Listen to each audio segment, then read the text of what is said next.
నిరంతరం తవ్వకాలకు గురయ్యేవే హైదరాబాద్ రోడ్లని సెటైర్లు తరచూ వినిపిస్తూ ఉంటాయి. వినిపించడమే కాదు, కనిపిస్తూ కూడా ఉంటాయి.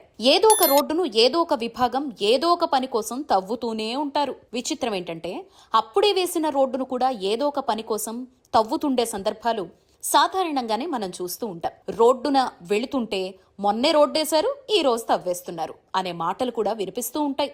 మహానగరంగా మార్చాలని కలలు కంటోన్న ముఖ్యమంత్రి రేవంత్ రెడ్డి ఆధ్వర్యంలోనే ఉన్నటువంటి పురపాలక శాఖలో వివిధ విభాగాల మధ్య కొరవడుతున్న సమన్వయమే యథేచ్ఛగా సాగుతున్న ఈ తవ్వకాలకు కారణమన్న విమర్శలు వెల్లువెత్తుతున్నాయి. వేసిన రోడ్డును వేసినట్టే తవ్వేస్తుంటే మహానగరంగా ఎదుగుతుందా, మురికి కూపంగా మిగిలిపోతుందా అనే ప్రశ్నలు వినిపిస్తూ ఉంటాయి. ఈ తవ్వకాలకు తాజా నిదర్శనంగా నిలుస్తోంది హఫీజ్పేట్ నుంచి చందానగర్లో బీఆర్ గ్యాస్ ఏజెన్సీ వరకు నిర్మిస్తోన్న సీసీ రోడ్డు. నిజానికి ఇది హైదరాబాద్ యావత్ నగరానికి మంజీరా నీటిని సరఫరా చేసే పైప్ లైన్లున్న రోడ్డు. మంజీరా నీటి లభ్యత లేనప్పుడు గోదావరి జలాలు సరఫరా అయ్యేది ఈ పైప్ లైన్ ద్వారానే. ఇంతటి కీలకమైన పైప్ లైన్లున్న రోడ్డు విషయంలో తీవ్ర నిర్లక్ష్యంగా వ్యవహరించడంపై తీవ్ర ఆగ్రహం వ్యక్తమవుతోంది. ప్రజాధనాన్ని సక్రమంగా వినియోగించి పనులు చేయించాల్సిన ఉన్నతాధికారులు వాటాలు పంచుకొని ఎంజాయ్ చేస్తున్నారు అనేందుకు ఇదొక ఉదాహరణగా స్థానికులు చెబుతున్నారు. నగర మౌలిక వ్యవస్థ అభివృద్ధిలో Hyderabad metro water supply board, greater Hyderabad municipal corporation అత్యంత కీలకం.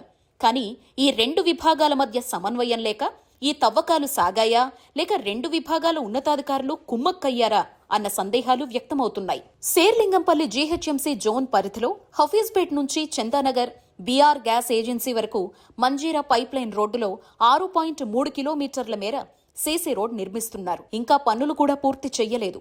6 నెలల క్రితం 14.30 కోట్లతో చేపట్టిన రోడ్డును విజేత సూపర్ మార్కెట్ ఎదురుగా మళ్లీ గుంతల రోడ్డుగా వాహనదారులకు నిత్య నరకంగా మార్చారు అని స్థానికులు మండిపడుతున్నారు. ఈ సీసీ రోడ్ వేయడానికి ముందు రోడ్డు తవ్వి అందులో భారీ వాటర్ పైప్ లైన్ ఏర్పాటు చేసి మట్టి పోసి తగిన విధంగా చదును చేసి ఆపై సీసీ రోడ్డు నిర్మిస్తున్నారు. నిజానికి సీసీ రోడ్డు ఒకసారి నిర్మించారు అంటే నిర్మాణ నాణ్యతను బట్టి 40 ఏళ్ల దాకా మళ్లీ వెనక్కు తిరిగి చూసుకోవాల్సిన అవసరం ఉండదు. అంత పక్కాగా సీసీ రోడ్డు నిర్మాణమవుతాయి. సీసీ రోడ్ల కింద ఉండే పైప్ లైన్లకు భవిష్యత్తులో లింకులిచ్చేందుకు వీలుగా ఏర్పాట్లుండాలి. కానీ హఫీజ్పేట్ రోడ్డు విషయంలో మాత్రం ఇష్టానురాజ్యంగా సాగుతోందనే ఆరోపణలు వినిపిస్తున్నాయి. ఈ రోడ్డులో ఇప్పటికే కొంత భాగాన్ని ఇటీవలే పూర్తి చేశారు. 1 కిలోమీటర్కు సుమారు 2.35 కోట్ల రూపాయలకు పైగానే వెచ్చించి నిర్మాణం చేయడంతో స్థానికులు, వాహనదారులు చాలా ఆనందపడ్డారు. త్వరలో రోడ్డు నిర్మాణం పూర్తవుతుందని ఆశించారు. తమ ఆనందాన్ని 6 నెలల వ్యవధిలోనే జీహెచ్ఎంసీ, వాటర్ బోర్డు అధికారులు చిదిమేశారు అని స్థానికులు మండిపడుతున్నారు. ఒక అపార్ట్మెంటుకు నల్లా కనెక్షన్ ఇచ్చేందుకు రోడ్డును తవ్వడం అనేక సందేహాలకు తావిస్తోంది.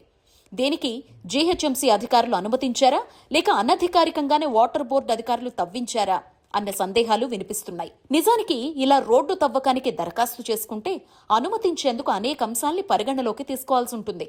కానీ అడిగిందే తడవుగా, అందులోనూ 6 నెలలు కూడా పూర్తి కాకముందే సీసీ రోడ్డును తవ్వడం వెనుక పెద్ద మొత్తంలో డబ్బులు చేతులు మారాయన్న ఆరోపణలు వినిపిస్తున్నాయి. దాని ఫలితంగానే సీసీ రోడ్డు మన్నికను ప్రశ్నార్థకం చేశారు అని స్థానికులు మండిపడుతున్నారు. ఇలాంటి అధికారులకు అసలు ఉద్యోగం చేసే నైతిక అర్హత ఉందా అని ఆగ్రహం వ్యక్తం చేస్తున్నారు. ఇంతకు ముందు చెప్పిన విధంగా ఒకసారి సీసీ రోడ్డును పూర్తి నాణ్యతా ప్రమాణాలు పాటిస్తూ నిర్మిస్తే సుమారు 40 ఏళ్ల దాకా మన్నికగానే ఉంటుందని ఇంజనీర్లు అంటున్నారు.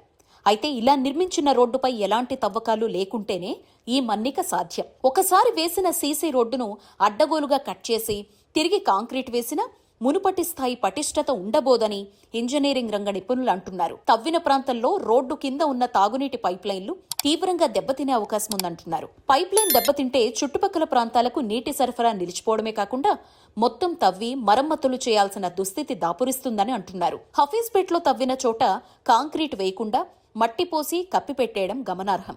కాంక్రీటు వేసేలోపు పైప్ లైన్ దెబ్బతినే ప్రమాదం ఉందని అంటున్నారు. కానీ ప్రజాధనాన్ని పప్పు బెల్లాల మాదిరిగా పంచుకునేందుకు అలవాటు పడ్డ అధికారులు వీటిని పట్టించుకోకుండా ఇష్టానురాజ్యంగా వ్యవహరిస్తున్నారు అని స్థానికులు మండిపడుతున్నారు. ఎమర్జెన్సీ అయితేనే తవ్వకాలకు అనుమతి. రోడ్డు తవ్వకాలు వాస్తవానికి ఇష్టానురాజ్యంగా చేయడం కుదరదు. రోడ్డు తవ్వాలంటే చాలా అంశాలను అధికారులు పరిగణలోకి తీసుకోవాల్సి ఉంటుంది. సాధారణంగా జీహెచ్ఎంసీ తప్పనిసరి ఎమర్జెన్సీ పనుల కోసం మాత్రమే రోడ్డు కటింగ్ అనుమతులు ఇస్తుంది. మంచినీటి పైప్లైన్ లీకేజీలు, మురుగునీటి పారుదల పైప్లైన్ ధ్వంసమైనప్పుడు, విద్యుత్ కేబుళ్ల repair, optical fibre cable, fibre కేబుళ్ల ధ్వంసమైనప్పుడు మాత్రమే అనుమతిస్తారు. మంచినీటి పైపులు, విద్యుత్, ఇంటర్నెట్ కేబుళ్లు వేస్తామని దరఖాస్తు చేస్తే ఎట్టి పరిస్థితుల్లో అనుమతించారు. జీహెచ్ఎంసీ అనుమతి లభిస్తే ఎమర్జెన్సీ వర్క్ అని ఎన్ఓసీ ఇస్తారు. ఒకవేళ అనుమతించిన డైమండ్ కట్టర్ మిషన్తోనే పనిచేయాలి. పెద్ద సుత్తెలు, జేసీబీలు ఉపయోగించి కటింగ్ చేసే విధానం నిషేధం. అనధికారికంగా రోడ్డు కట్ చేస్తే అపరాధ రుసుములతో పాటు వాడిన యంత్రాలు సీజ్ చేస్తారు. అక్రమ కటింగ్ కాంట్రాక్టర్పై పోలీస్ స్టేషన్లో ఎఫ్ఐఆర్ నమోదవుతుంది. రోడ్డు మరమ్మతులు పూర్తి చేసిన తర్వాతే పోలీస్ స్టేషన్లో కేసును ముగిస్తారు. అనుమతి లేని తవ్వకాలపై 50,000 నుంచి 10 లక్షల వరకు జీహెచ్ఎంసీ అపరాధ రుసుము విధిస్తుంది. నిజానికి ఇదొక్క హఫీజ్పేట్లో, అది ఈ ఒక్క సందర్భంలో జరుగుతోంది కాదని, నగర వ్యాప్తంగా ఇలా విచ్చలవిడిగా రోడ్డును తవ్వేస్తున్నారు అని ఆరోపణలు ఎప్పటినుంచో ఉన్నాయి. వీటిపై స్థానికుల నుంచి వందల ఫిర్యాదులొచ్చినా జీహెచ్ఎంసీ కమిషనర్ స్పందించడం లేదనే విమర్శలు వెల్లువెత్తుతున్నాయి. అడ్డగోలుగా తవ్వి నల్ల కనెక్షన్స్ మంజూరు చేసి రోడ్డును ధ్వంసం చేసినా సంబంధిత ఇంజనీర్లపై కఠిన చర్యలు తీసుకోవడం లేదని అంటున్నారు. Metro water supply and sewerage board ఎండీలు కూడా క్షేత్రస్థాయిలో ఏం జరుగుతోందో పట్టించుకోవడం లేదని స్థానిక కాలనీల ప్రతినిధులు వాపోతున్నారు. సమన్వయం లేకుండా 2 విభాగాల ఇంజనీర్లు వ్యవహరించడం మూలంగానే నగరంలో మౌలిక సదుపాయాలు దెబ్బతిని ప్రజలు నరకయాతన అనుభవిస్తున్నారు అని వారు ఆగ్రహం వ్యక్తం చేస్తున్నారు. గతంలో చంద్రబాబు హయాంలో జీహెచ్ఎంసీలో అన్ని విభాగాల అధికారులతో కోఆర్డినేషన్ కమిటీ ఉండేది. ఇటువంటి తవ్వకాలు, అనుమతులపై పూర్తి పరిశీలన అనంతరం కోఆర్డినేషన్ కమిటీ నిర్ణయాలు తీసుకునేది. తెలంగాణ ఏర్పాటు చేసిన తర్వాత బీఆర్ఎస్ పాలనలో గాని, తాజాగా రేవంత్ రెడ్డి ప్రభుత్వంలో గాని సమన్వయ కమిటీనే లేదు. వాస్తవానికి ముఖ్యమంత్రి రేవంత్ రెడ్డి వద్దే పురపాలక శాఖ కూడా ఉంది. తాను టీడీపీ కాలేజీలో చదువుకున్నాను అని చెబుతోన్న రేవంత్ రెడ్డి ఒకప్పుడు అదే టీడీపీ ముఖ్యమంత్రి అనుసరించిన విధానాన్ని నగర అభివృద్ధిలో ఎందుకు అనుసరించడం లేదన్న ప్రశ్నలు వెల్లువెత్తుతున్నాయి.